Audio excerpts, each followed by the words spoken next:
10th class public పరీక్షలు రాయబోతున్న విద్యార్థులందరికీ నమస్కారములు. ఈరోజు ఈ వీడియోలో మీరు ఓఎంఆర్ బార్కోడ్ షీట్ను ఎలా ఫిలప్ చేయాలి, ఇతర వివరాలు తెలుసుకుంటారు.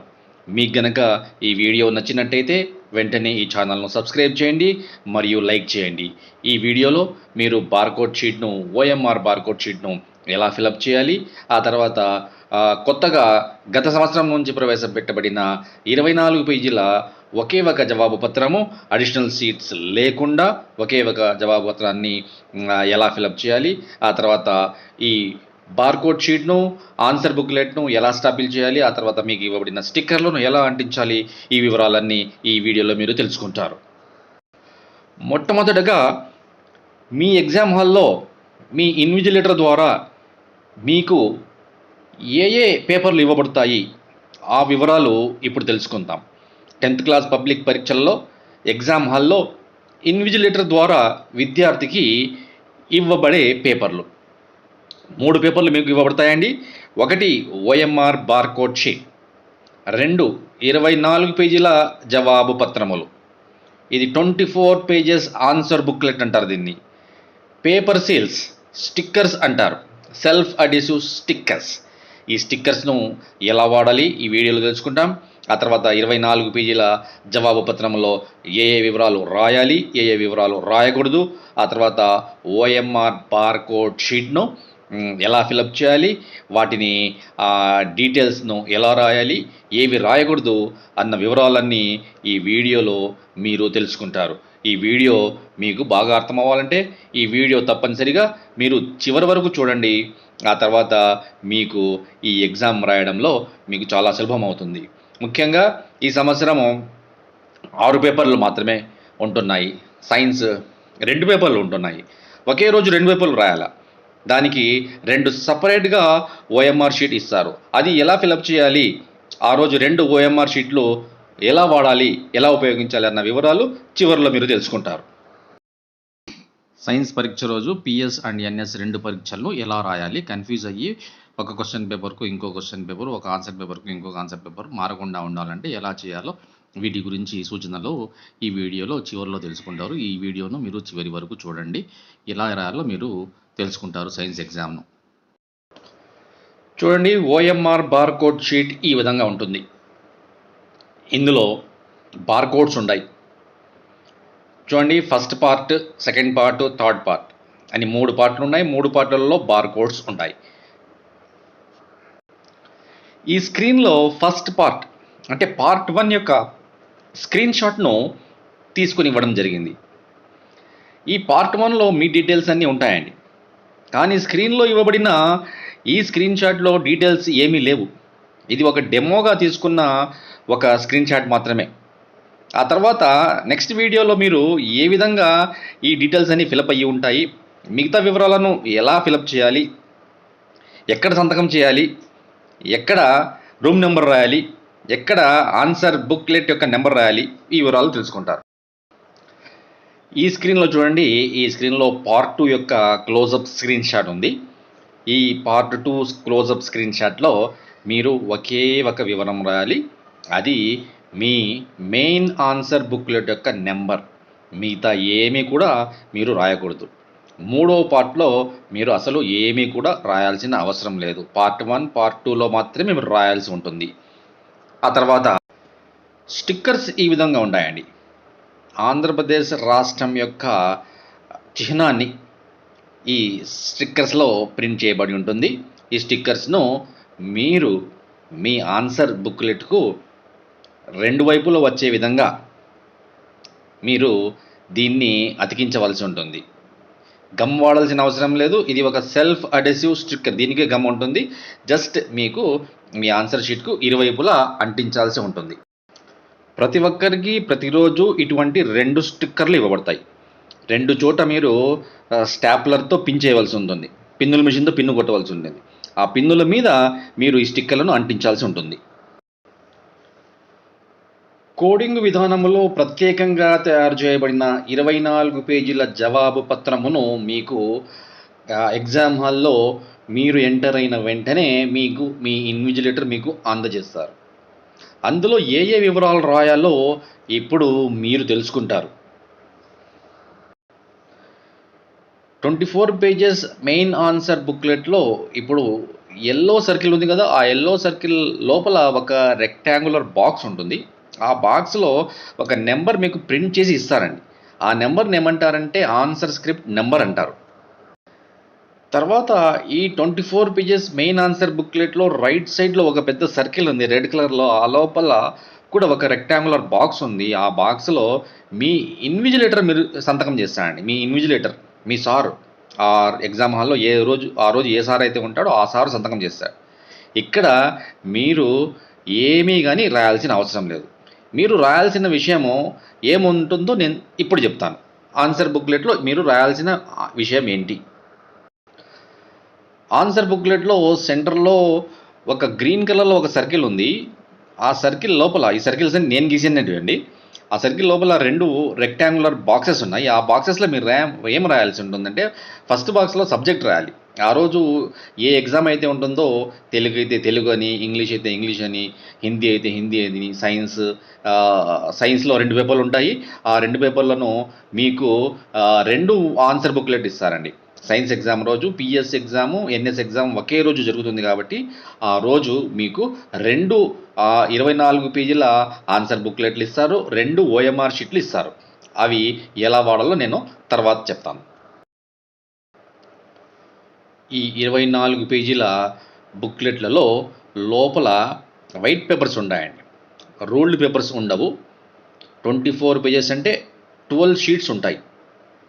మీరు ఫస్ట్ షీట్ ఉంది కదా, ఆ ఫస్ట్ షీట్ బ్యాక్ సైడ్ మీరు ఏం రాయాల్సిన అవసరం లేదు. అంటే ఫస్ట్ షీట్ అంటే పైన మీరు సబ్జెక్ట్ రాస్తారు, ఇన్విజిలేటర్ సిగ్నేచర్ చేస్తాడు, ఆ తర్వాత ఆన్సర్ స్క్రిప్ట్ యొక్క నెంబర్ ప్రింట్ అయి ఉంటుంది. దాన్ని బ్యాక్ సైడ్ మీరు ఏం రాయాల్సిన అవసరం లేదు. ఆ తర్వాత డైరెక్ట్గా మీరు నెక్స్ట్ పేజ్లో ఆన్సర్స్ రాయడం స్టార్ట్ చేస్తే బాగుంటుంది. పార్ట్ 1లో అంటే ఓఎంఆర్ బార్కోడ్ షీట్లోని పార్ట్ 1లో విద్యార్థి అంటే మీరు ఏమేం రాయాల్సి ఉంటుంది, మీరు రాయాల్సిన వివరాలు. పార్ట్ 1లో మీరు 3 వివరాలు రాయాలండి. ఒకటి మెయిన్ ఆన్సర్ బుక్లెట్ యొక్క సీరియల్ నెంబర్. ఇది ఎక్కడ ఉంటుందో ఆల్రెడీ చెప్పాను, ఇంకోసారి కూడా చూపిస్తాను ఎక్కడ ఉంటుందో, ప్రింట్ అయి ఉంటుందో. ఆ తర్వాత మీకు అలాట్ కాబడిన రూమ్ నెంబర్ 1లో మీరు ఎగ్జామ్ రాస్తున్నారా, 2లో రాస్తున్నారా, అది మీరు ఓఎంఆర్ బార్కోడ్ షీట్లోని పార్ట్ 1లో రాయాల్సి ఉంటుంది. ఆ తర్వాత మూడోది full signature of the student. Full signature అంటే మీ పేరైనా రాయొచ్చు. సిగ్నేచర్ అంటే అర్థం కాకుండా గీయకూడదు, మీ ఫుల్ నేమ్ రాయండి సరిపోతుంది. ఇక్కడ మీరు ఒక విషయం గుర్తుపెట్టుకోండి, ప్రతిరోజు 6 పరీక్షల్లో ప్రతిరోజు మీ ఆన్సర్ బుక్లెట్ యొక్క సీరియల్ నెంబర్ ఒకటే ఉంటుంది. ఆన్సర్ బుక్లెట్ యొక్క సీరియల్ నెంబర్ మీకు మారదు, ప్రతిరోజు ఒకటే నెంబర్ ఇస్తారు. రూమ్ నెంబర్ కూడా మారదు, ప్రతిరోజు ఒకే రూమ్లో రాస్తారు. రూమ్ నెంబర్ 3 అలాంటి అంటే ప్రతిరోజు రూమ్ నెంబర్ 3లోనే రాస్తారు. ఫర్ ఎగ్జాంపుల్ మీకు మెయిన్ ఆన్సర్ బుక్లెట్ యొక్క సీరియల్ నెంబర్ 001 అలాట్ అయింది, ప్రతిరోజు మీకు అదే నెంబర్ వస్తుంది, అన్ని పరీక్షలకు అదే నెంబర్ వస్తుంది. ఈ ఓఎంఆర్ బార్కోడ్ షీట్ చూడండి. ఈ ఓఎంఆర్ బార్కోడ్ షీట్లో అన్ని వివరాలు ప్రింట్ అయి ఉన్నాయి. ఏమేమి వివరాలు ప్రింట్ అయి ఉన్నాయంటే మీ నేమ్ ప్రింట్ అయి ఉంటుంది, మీ రోల్ నెంబర్ ప్రింట్ అయి ఉంటుంది, పేపర్ కోడ్ ప్రింట్ అయి ఉంటుంది, పేపర్ నేమ్ ప్రింట్ అయి ఉంటుంది, మీరు రాసే ఎగ్జామ్ సెంటర్ యొక్క కోడ్ ఉంటుంది, సెంటర్ యొక్క నేమ్ ఉంటుంది, డేట్ ఆఫ్ ఎగ్జామ్ ఉంటుంది, మీడియం కూడా ఉంటుంది. ఆ తర్వాత ప్రతి ఈ భాగాన్ని పార్ట్ 1 అంటారు, ఈ భాగాన్ని పార్ట్ 2 అంటారు, ఆ తర్వాత ఈ భాగాన్ని పార్ట్ 3 అంటారు. ప్రతి పార్ట్లోనూ బార్ కోడ్స్ ఉన్నాయండి. బార్ కోడ్స్ ఇవి స్కాన్ చేస్తాం. మీరు ఏదైనా పెద్ద షాపింగ్ మాల్లో ఏదైనా వస్తువు కొంటే వాళ్ళు ఒక గన్తో స్కాన్ చేస్తూ ఉంటారు. ఆ స్కాన్ చేస్తే ఈ బార్ కోడ్లో మీ యొక్క వివరాలన్నీ ఉంటాయి. ఎందుకంటే ఏ వివరాలంటే మీ యొక్క సీరియల్ నెంబర్ ఉంటుంది, రోల్ నెంబర్ ఉంటుంది, ఎగ్జామ్ యొక్క నేమ్ ఉంటుంది, సైన్సా తెలుగునా హిందీనా, ఎగ్జామ్ రాసిన డేట్ ఉంటుంది, ఆ తర్వాత మీ మీడియం ఉంటుంది, మీ వివరాలన్నీ ఏ వివరాలు అయితే ప్రింట్ అయి ఉన్నాయో ఆ వివరాలన్నీ. ఇప్పుడు చూడండి, ఇక్కడ 3 బాక్సెస్ ఉన్నాయి. ఈ 3 బాక్సెస్లో ఏం రాయాలంటే ఆ మెయిన్ ఆన్సర్ బుక్లెట్ యొక్క నెంబర్ రాయాలి. మెయిన్ ఆన్సర్ బుక్లెట్ యొక్క నెంబర్, ఈ నెంబర్ ఎక్కడ ఉంటుందంటే చూడండి, ఈ 24 పేజెస్ ఆన్సర్ బుక్లెట్ ఉంటుంది, అక్కడ ప్రింట్ అయి ఉంటుంది. అక్కడ ఉన్న ఆ నెంబర్ను చూసి 3 డిజిట్స్లో ఉంటుంది, అది అక్కడ రాయవలసి ఉంటుంది. ఆ తర్వాత నెక్స్ట్ ఇంకా మీరు ఏం వివరాలు రాయాల్సి ఉంటుందంటే ఈసారి నుంచి 24 పేజెస్ ఆన్సర్ బుక్లెట్ ఇస్తున్నారు కాబట్టి అడిషనల్ షీట్స్ ఇవ్వండి. అడిషనల్ షీట్స్ ఇవ్వరు. ఆ తర్వాత ఇక్కడ ఈ కార్నర్లో రైట్ సైడ్ కార్నర్లో మీరు రూమ్ నెంబర్ రాయాల్సి ఉంటుంది. ప్రతిరోజు ఒకే రూమ్ నెంబర్ ఉంటుంది. ఆ తర్వాత కింద full signature of the student రాయాల్సి ఉంటుంది. Full signature of the student. Part 2లో ఏం రాయాలో ఇప్పుడు తెలుసుకుంటాము. ఓఎంఆర్ బార్కోడ్ షీట్లోని పార్ట్ 2లో విద్యార్థి వ్రాయాల్సిన వివరాలు ఒకే ఒక వివరం రాయాలండి. Main answer booklet serial number. Main answer book serial number 24 pages main answer book యొక్క సీరియల్ నెంబర్ ఉంటుంది కదా, ఆ సీరియల్ నెంబర్ను రాయాలి. మిగతా ఏమీ కూడా రాయకూడదు. ఆ ఒక్క వివరం మాత్రమే రాయాలి. పార్ట్ 3లో ఏమీ మీరు రాయకూడదు. పార్ట్ 3లో ఓఎంఆర్ బార్కోడ్ షీట్లోని పార్ట్ 3లో విద్యార్థి రాయాల్సిన వివరాలు ఏమీ కూడా లేవు. అసలు టచ్ చేయకూడదు పార్ట్ 3లోని బార్కోడ్ షీట్లో. ఈ బార్కోడ్ షీట్ను మీరు చాలా జాగ్రత్తగా హ్యాండిల్ చేయాలి. దీన్ని నలపకూడదు. ఆ తర్వాత దీన్ని చింపకూడదు. దీని మీద నీళ్లు వేయడం కానీ, ఆ తర్వాత వేరేటివి దీన్ని పాడు చేయడం కానీ చేయకూడదు. దీన్ని పొరపాటుగాన మీరు కనుక పాడు చేస్తే, నలిపేస్తే స్కానింగ్ కాదు. ఇప్పుడు ఏమేం చేయకూడదో తెలుసుకుంటాం. ఓఎంఆర్ బార్కోడ్ షీట్లో మరియు 24 పేజీల ఆన్సర్ బుక్లెట్లో, గ్రాఫ్లో మరియు మ్యాప్లో ఈ కింది వివరాలు రాయడం నిషేధించారండి. 1 రోల్ నెంబర్, 2 నేమ్. మీ పేరు ఒకచోట ప్రింట్ అయి ఉంటుంది ఓఎంఆర్ షీట్లోని పార్ట్ 1లో, అంతే. మీరు ఆ తర్వాత ఎక్కడ కూడా పార్ట్ 2లో కానీ, ఓఎంఆర్ షీట్లోని పార్ట్ 3లో కానీ, ఆ తర్వాత మెయిన్ ఆన్సర్ బుక్లెట్లో కానీ, గ్రాఫ్లో కానీ, మ్యాప్లో కానీ, మధ్యలో పేజీల్లో ఎక్కడ కూడా మీ రోల్ నెంబరు, మీ నేము రాయకూడదు.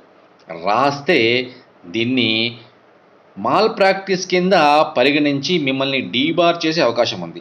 ఒకవేళ పొరపాటుగా రాస్తే మీరు మీ ఇన్విజిలేటర్ను తెలియజేయండి. ఆ ఇన్విజిలేటర్ సరిచేసి కొట్టేసి ఆ ఇన్విజిలేటర్ సంతకం చేస్తాడు. అప్పుడు మీరు రాసిన మీరు చేసిన ఆ పొరపాటును ఇన్విజిలేటర్ తన సంతకంతో సరి చేస్తాడు. లేకుంటే మీరు మాల్ ప్రాక్టీస్ కింద బుక్ అయ్యి డిబార్ అయ్యే అవకాశం ఉంది. ఇప్పుడు ఓఎంఆర్ బార్కోడ్ షీట్ను మరియు 24 పేజీల ఆన్సర్ బుక్ను ఎలా స్టాపిల్ చేయాలి అంటే పిన్నుల మిషన్తో ఎలా స్టాప్లర్ చేయాలి, మరియు ఇచ్చిన 2 స్టిక్కర్లను ఎలా అంటించాలి, ఎలా స్టాప్లర్ చేయాలి, ఎలా స్టిక్కర్లను అంటించాలి, ఈ వివరాలు ఇప్పుడు మీరు తెలుసుకుంటారు. స్టాప్లర్ చేసేటప్పుడు ఫస్ట్ మెయిన్ ఆన్సర్ బుక్లెట్ పెట్టాలి. దాని మీద ఓఎంఆర్ బార్కోడ్ షీట్ పెట్టాలి. ఈ OMR barcode sheet main answer booklet కంటే కొద్దిగా చిన్నదిగా ఉంటుంది. ఒక 2 సెంటీమీటర్లు తక్కువ సైజులో ఉంటుంది. అంటే పైన కొద్దిగా ఎక్కువ గ్యాప్ వచ్చేటట్టుగా, కింద కొద్దిగా తక్కువ గ్యాప్ వచ్చేటట్టుగా మీరు ఈ బార్కోడ్ షీట్ను ఆన్సర్ బుక్లెట్ మీద పెట్టి, ఇటువంటి లెఫ్ట్ సైడ్ సెంటర్లో అంటే పార్ట్ 2లో సెంటర్లో 2 చోట్ల అక్కడ స్టాపిల్ హియర్ అని ఉంటుంది, రాసి ఉంటుంది స్టాపిల్ హియర్. చూడండి, అక్కడ స్టాప్లర్ పెట్టి స్టాప్లర్ మెషిన్తో, పిన్నుల మెషిన్తో మీరు స్టాపిల్ చేయాలి. ఆ విధంగా ప్రెస్ చేస్తే స్టాపిల్ అయిపోతుంది. అంటే ఈ barcode sheet, main answer booklet కట్టివేయబడుతుంది స్టాప్లర్తో. ఖచ్చితంగా మీరు స్టాప్లర్ వేసిన దాని మీద అంటే పిన్నులు కొట్టిన పిన్నుల మీద 2 స్టిక్కర్లను ఈ విధంగా సగం ఒకవైపుగా, ఇంకో సగం అవతలి వైపుగా వచ్చే విధంగా మీరు అంటించాలండి. ఈ 2 స్టిక్కర్లను మీరు ఈ విధంగా అంటించాలి. ఈ 2 స్టిక్కర్లకు గమ్ వేయాల్సిన అవసరం లేదు. ఇవి ఆల్రెడీ గమ్తో కలిసి వచ్చిండే స్టిక్కర్లు. ఇవి సెల్ఫ్ అడిసివ్ స్టిక్కర్స్. ఈ 2 స్టిక్కర్లను ఈ విధంగా మీరు స్టాప్లర్స్ ఎక్కడైతే వేసారో ఆ స్టాప్లర్స్ కనపడకుండా మీరు దాన్ని సీల్ చేయాల్సి. ఇప్పుడు మీరు చాలా సేపు నుంచి ఎదురు చూస్తున్న సైన్స్ పరీక్ష ఎన్ఎస్, పిఎస్ అండ్ ఎన్ఎస్, ఈ 2 పేపర్లను ఒకే రోజు ఒకే సమయంలో రాయవలసి ఉంటుంది. సైన్స్ పరీక్ష రోజు మీరు పిఎస్ను మరియు ఎన్ఎస్ను వేరువేరుగా రాయవలసి ఉంటుంది. పిఎస్కు separate OMR barcode sheet, separate question paper, separate 24 pages answer booklet ఇస్తారు. అదేవిధంగా ఎన్ఎస్కు కూడా సపరేట్గా OMR barcode sheet, answer booklet, question paper సపరేట్గా ఇస్తారు. మీరు చేయవలసిందల్లా కన్ఫ్యూజ్ కాకుండా సమాచారం ప్రకారం, మనకున్న ప్రస్తుత సమాచారం ప్రకారం ఫస్ట్ మీరు పిఎస్ పరీక్ష రాయవలసి ఉంటుంది. భౌతిక శాస్త్రాన్ని మొట్టమొదటిగా రాయవలసి ఉంటుంది. భౌతిక శాస్త్రంకు సంబంధించిన question paper, barcode sheet, answer paper ఇస్తారు. వాటిని మీరు మొదటగా రాయవలసి ఉంటుంది. సైన్స్ పరీక్ష రోజు ఫస్ట్ మీకు పిఎస్కు సంబంధించిన OMR barcode sheet and 24 pages జవాబు పత్రం ఇస్తారు. దీనికి మీరు ఈ 2 పేపర్లను స్టాపిల్ చేసి స్టిక్కర్లతో సీల్ చేసి పిఎస్ క్వశ్చన్ పేపర్ తీసుకొని ఆన్సర్స్ అన్నీ రాసిన తర్వాత ఎన్ఎస్కు వెళ్ళండి. అంటే ఫస్ట్ ఒకటి కంప్లీట్ చేయండి. ఫస్ట్ మీకు పిఎస్ క్వశ్చన్ పేపర్ ఇస్తారు మనకున్న సమాచారం ప్రకారం. పిఎస్ను మీరు కంప్లీట్ చేయండి. ఫస్ట్ స్టాప్లర్ చేసేయండి. పిఎస్ బార్కోడ్ షీట్ను, ఆన్సర్ పేపర్ను స్టాపిల్ చేసేసి సీల్ చేసేసి ఆన్సర్స్ రాసి ఆ తర్వాత న్యాచురల్ సైన్స్కు వెళ్ళండి, ఎన్ఎస్కు వెళ్ళండి. ఫస్ట్ పిఎస్ రాసేయండి హ్యాపీగా. ఎన్ఎస్ క్వశ్చన్ పేపర్ తర్వాత తీసుకోండి. 2 ఒకేసారి తీసుకోవద్దండి. ఒకవేళ తీసుకున్నా కూడా డెస్క్లో పెట్టేసేయండి కన్ఫ్యూజ్ కాకుండా. ఆ తర్వాత ఎన్ఎస్కు వెళ్ళండి. పొరపాటున కూడా కన్ఫ్యూజ్ అయ్యి పిఎస్ఓఎంఆర్ బార్కోడ్ షీట్ను ఎన్ఎస్ ఆన్సర్ పేపర్కు స్టాపిల్ చేయకండి. అదేవిధంగా ఎన్ఎస్ ఓఎంఆర్ బార్కోడ్ షీట్ను పిఎస్ ఆన్సర్ పేపర్కు స్టాపిల్ చేసి చేయకండి. Better complete PS first and go to NS. ఈ విషయం గుర్తుపెట్టుకోండి. Better complete PS first and go to NS. First పిఎస్ను కంప్లీట్ చేయండి, పూర్తిగా రాసేయండి. స్టాప్లర్ చేసేసి సపరేట్గా మీరు అది కొద్దిసేపు ఇది కొద్దిసేపు రాసుకున్నా పర్లేదు కన్ఫ్యూజ్ కాకుండా. ఫస్ట్ స్టాప్లర్ చేసి పక్కన పెట్టేస్తే ఏ క్వశ్చన్ పేపర్కు ఆ బార్కోడ్ షీటు, ఏ ఆన్సర్ పేపర్కు ఆ బార్కోడ్ షీటు స్టాప్లర్ సపరేట్గా చేసేసి సీల్ చేసేసి స్టిక్కర్లతో మీరు రాసుకుంటా ఉన్నా కూడా ఇబ్బంది లేదు. సో విద్యార్థులందరికీ అడ్వాన్స్గా ఆల్ ద బెస్ట్. మీరందరూ పరీక్షలో బాగా రాయాలని, మంచి మార్కులు తెచ్చుకోవాలని ఆశిస్తూ ఈ వీడియోని ఇంతటితో ముగిస్తున్నాను. దయచేసి ఈ ఛానల్ను మీరు సబ్స్క్రైబ్ చేయండి, ఇతరులకు కూడా తెలియజేయండి. Thank you once again.